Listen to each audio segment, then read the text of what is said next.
Ibrahim Yunus is my name. I'm an author, a motivational speaker, educationist, and a businessman. My mission in life is to help minimize divorce in Ghana, help minimize poverty in Ghana, and help minimize low self-esteem among the youth within my country. I want to talk to you today about a topic that truly helped me become a better person. And the topic is on how to live a productive life.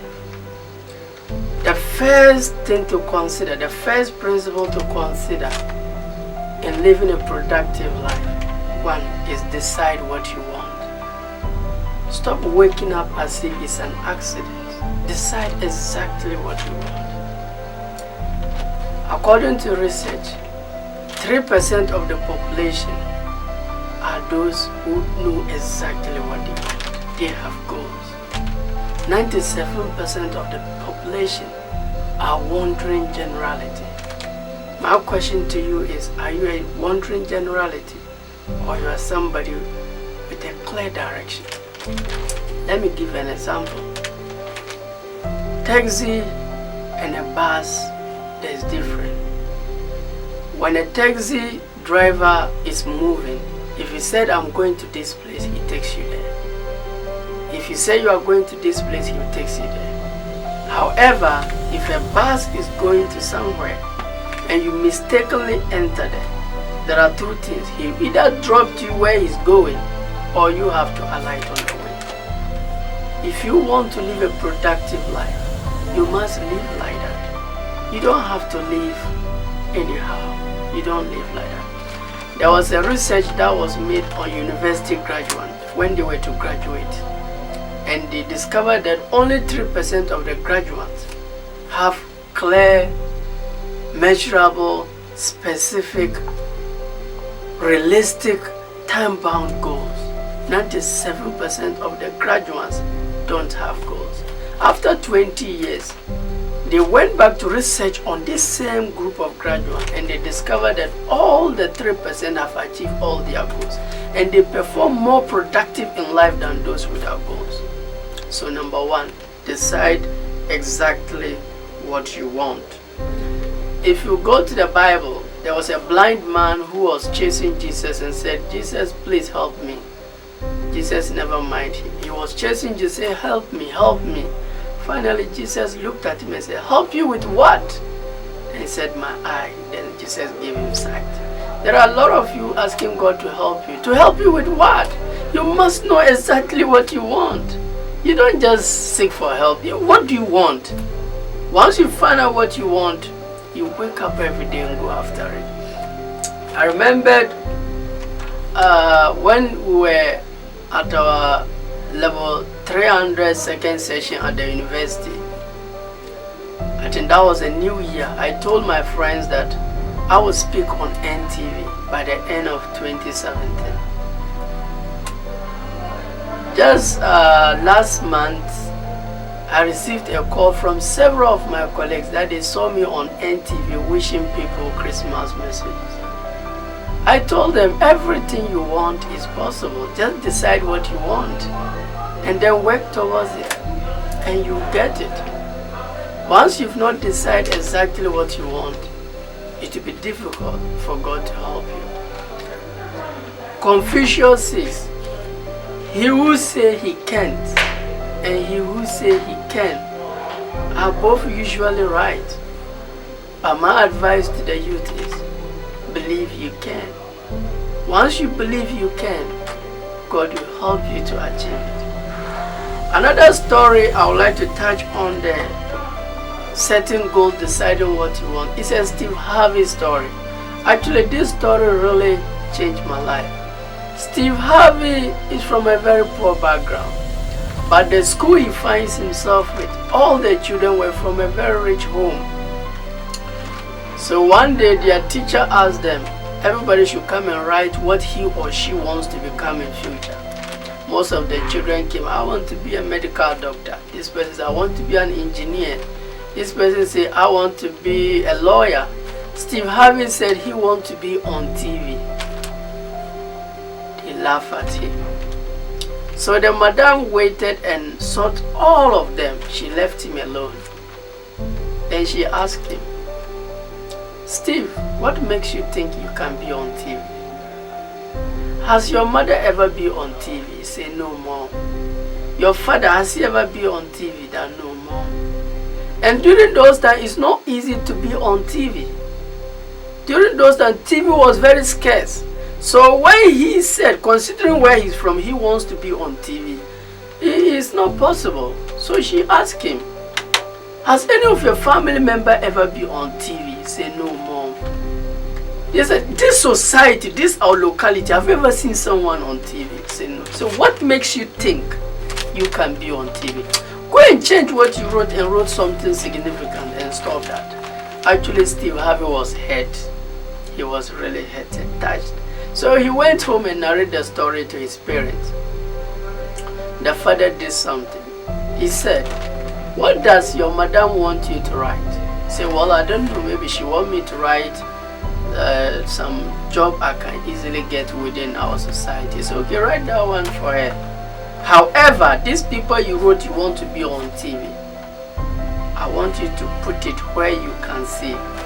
In the evening before you go to bed, look at it.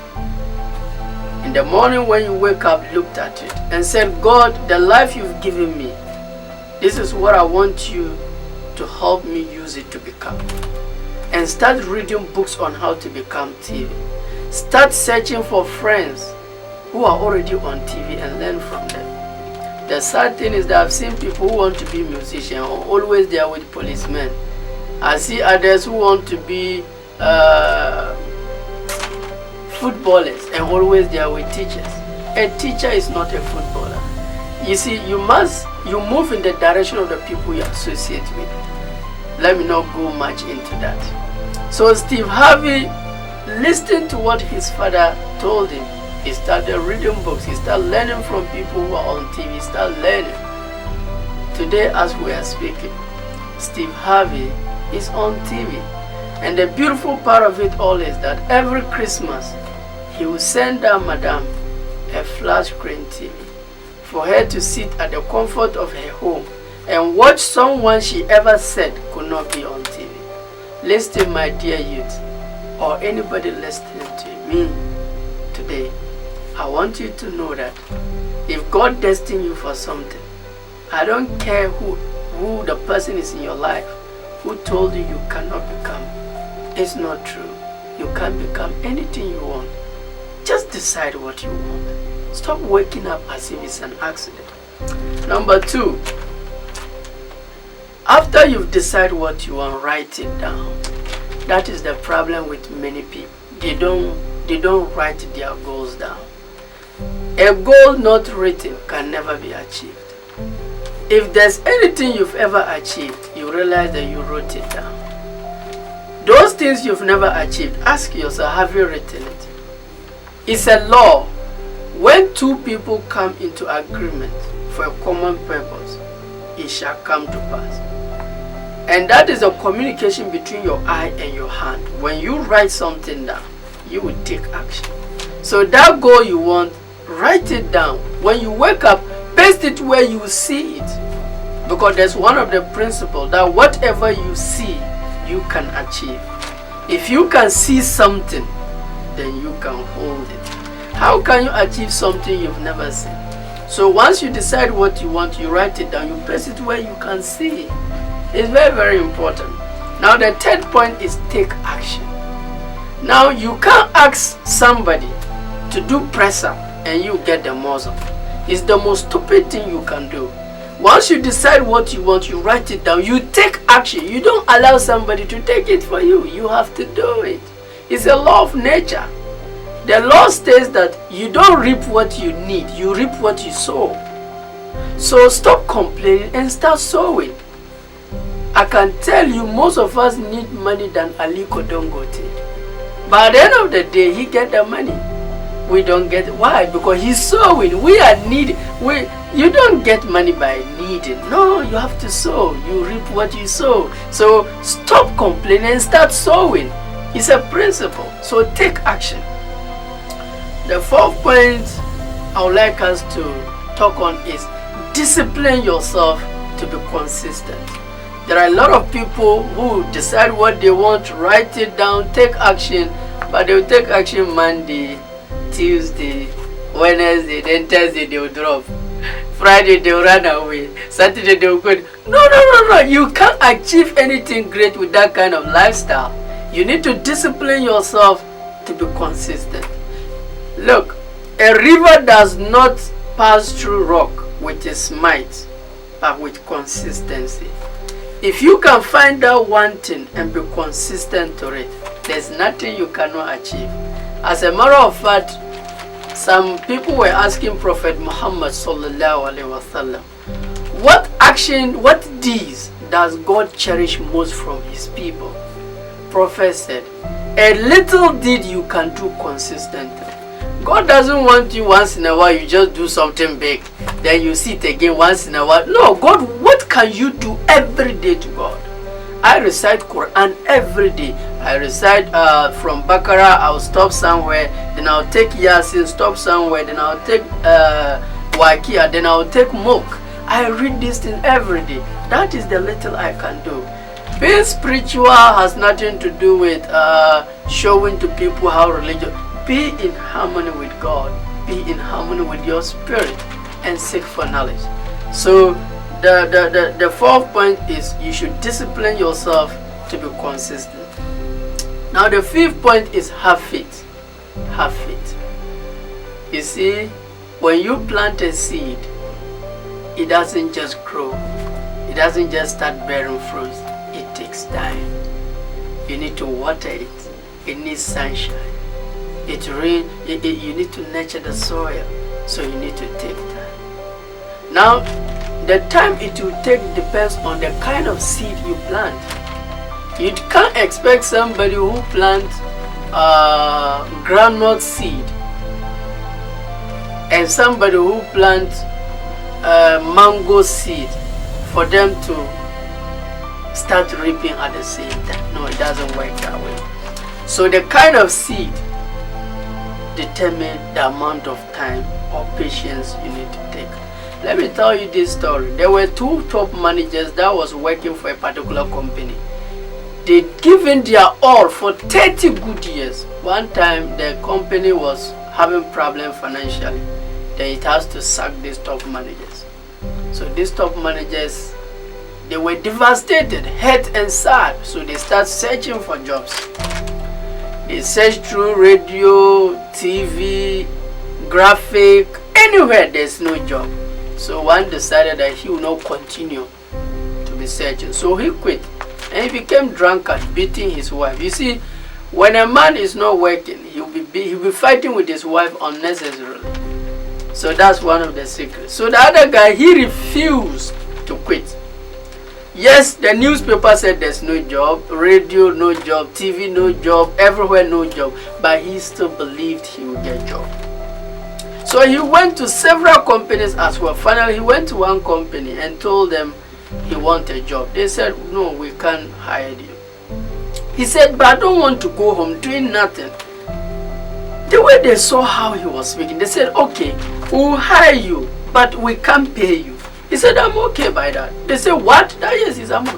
I just don't want to go home doing nothing. So he agreed and he started the job. Now they were supposed to come to work 9 o'clock.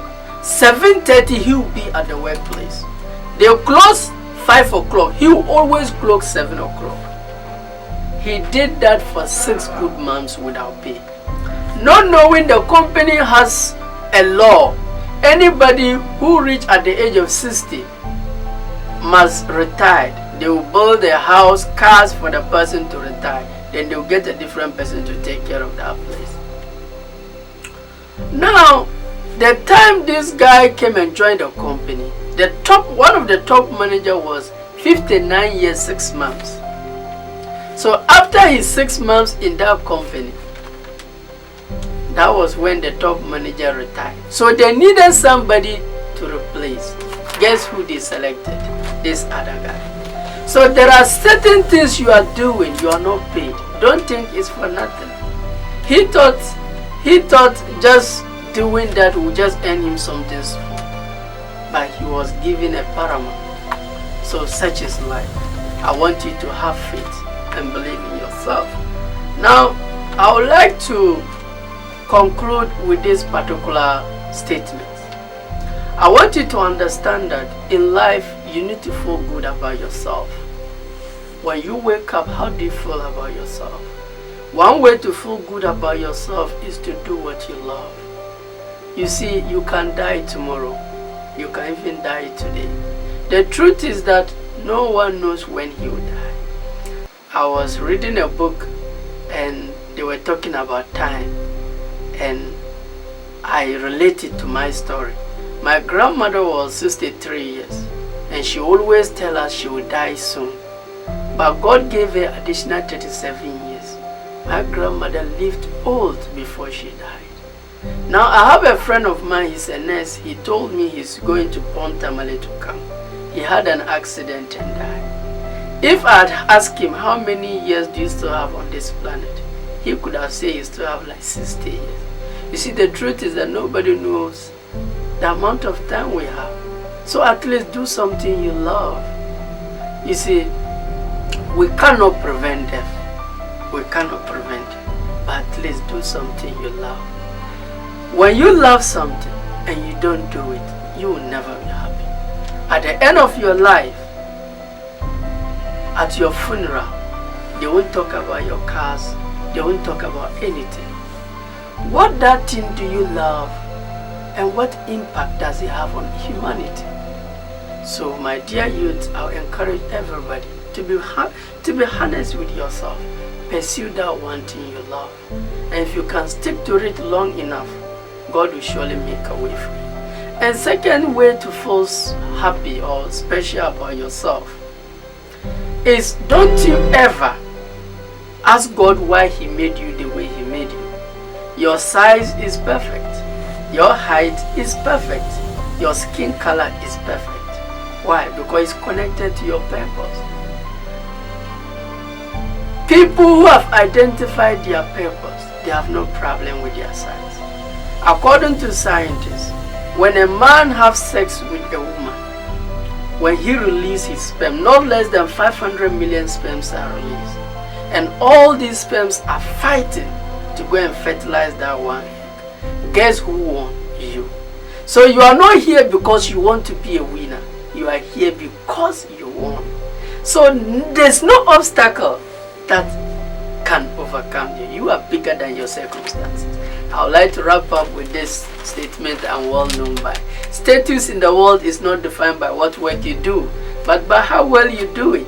It doesn't matter what you do, whether you are a teacher, a speaker, a writer, an actor, a cameraman, a photographer, a doctor, a nurse, a carpenter, a watch seller, a kinky seller, a mason. It really doesn't matter. Whatever you do, make sure you give in your all and keep on improving yourself. And everybody around you will know that you are giving your best. Prophet said, La yu'minu ahadukum hatta yuhibba li akhihi ma yuhibba li nafsihi. None of you is truly a believer until you wish for your brother what you wish for yourself. I always wish for myself a fulfilled life, and I wish you the same thing.